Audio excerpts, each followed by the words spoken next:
It was a winter evening. The streets were deserted and wrapped in a biting cold.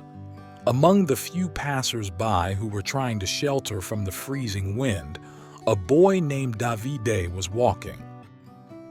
Before continuing, subscribe to our channel and activate the bell so you don't miss any of our stories. He was only 12 years old, but his face showed the hardness of a life spent on the streets. With bare feet and a dirty face, Davide's stomach tightened with hunger. He didn't remember how long he had been living like this, but each night seemed worse than the last.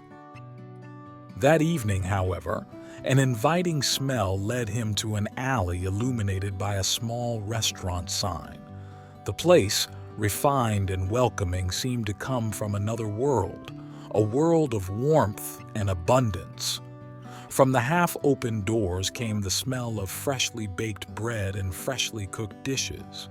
With his heart in his throat and without thinking too much, David approached the entrance. He was greeted by a cold, inquisitive look from the restaurant's maitre d', an elderly, elegantly dressed man. "What are you doing here, kid?"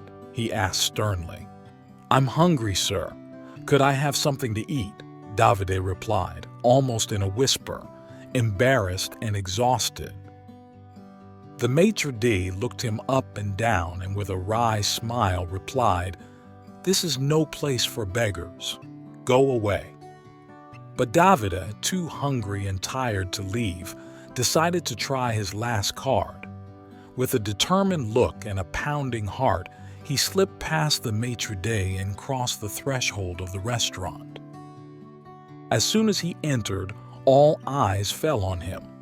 The customers, well-dressed and intent on chatting, interrupted their conversations to look at the barefoot and dirty child. David was not discouraged and sat down at an empty table at the back of the room. He was not sure what to expect, but he had no other choice.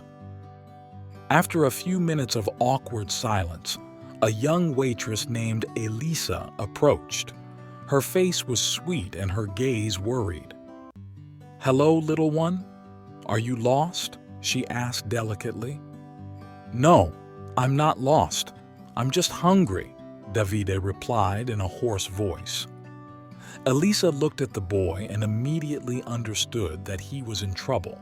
She knew that the owner of the restaurant, Matteo, was very strict and did not tolerate situations like that, but Elisa's heart could not leave him on an empty stomach. Without thinking twice, he went back to the kitchen and grabbed a plate of steaming pasta. When he brought it to the table, he placed it in front of Davide. "Eat slowly, okay?" he said, smiling. Davide didn't need to be told twice and began to eat quickly, almost without breathing. But before he could finish his plate, a firm, authoritative voice echoed in the room.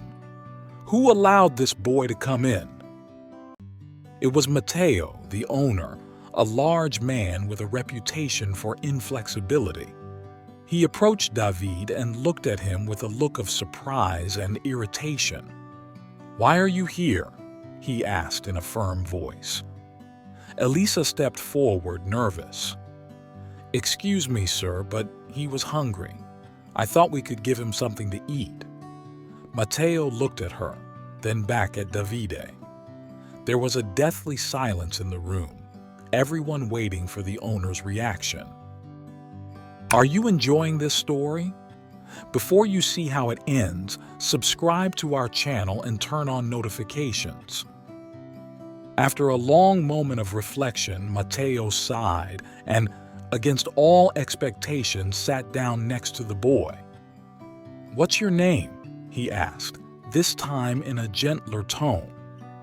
"Davide," the boy replied, surprised by the turn the situation was taking. "Do you like pasta, Davide?" Matteo asked with a faint smile. David nodded, still in disbelief.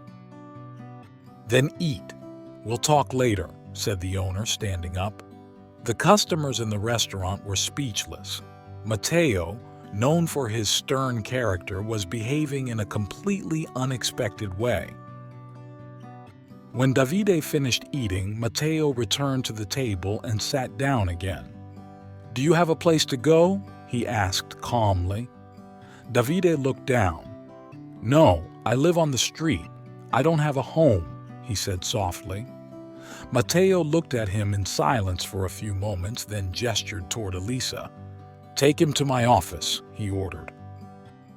In the small office, Matteo sat down across from Davide and began to speak. "Where are your parents?"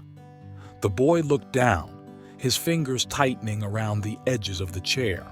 "I live with my father on the street, but I often distance myself from him.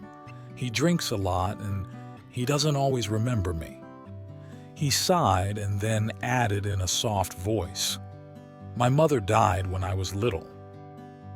Matteo felt a lump in his throat. "I'm so sorry, Davide. Do you want to talk about it?" he asked in a gentle voice. Davide nodded slowly. "My father didn't work much, and when my mother got sick, we didn't have the money to treat her. She got sicker and sicker until one day..." Davide's voice broke. "After she died, my father let himself go. He drank more and more, and I was afraid of him." He listened carefully to the words of the young man and then replied, "I too lived on the streets when I was little. It wasn't easy, but someone helped me and gave me a chance. He taught me a trade. He gave me hope. Now I want to do the same for you. From today, you will work here. You will have a roof over your head and food. What do you think?" Davide, his eyes shining, couldn't speak. He just nodded, unable to believe what was happening. Matteo smiled. "Elisa will help you. You'll have to work hard, but you'll make it," he said, placing a hand on the boy's shoulder.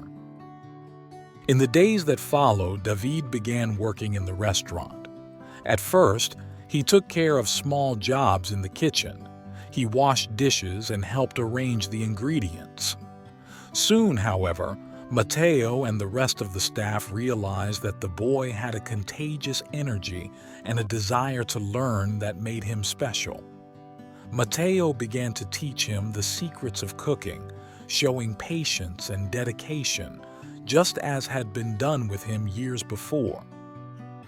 As time passed, David became a beloved figure in the restaurant. Everyone considered him part of the family. One day, Matteo called David into his office with a new proposition. "It's time for you to go to school, Davide. I want you to have an education in addition to working here." David hesitated. He loved the restaurant, but he understood the importance of what Matteo was offering him. "I'll do my best," he replied gratefully. From that day on, David divided his time between school and the restaurant, where he continued to grow and learn, not only as a cook but also as a person.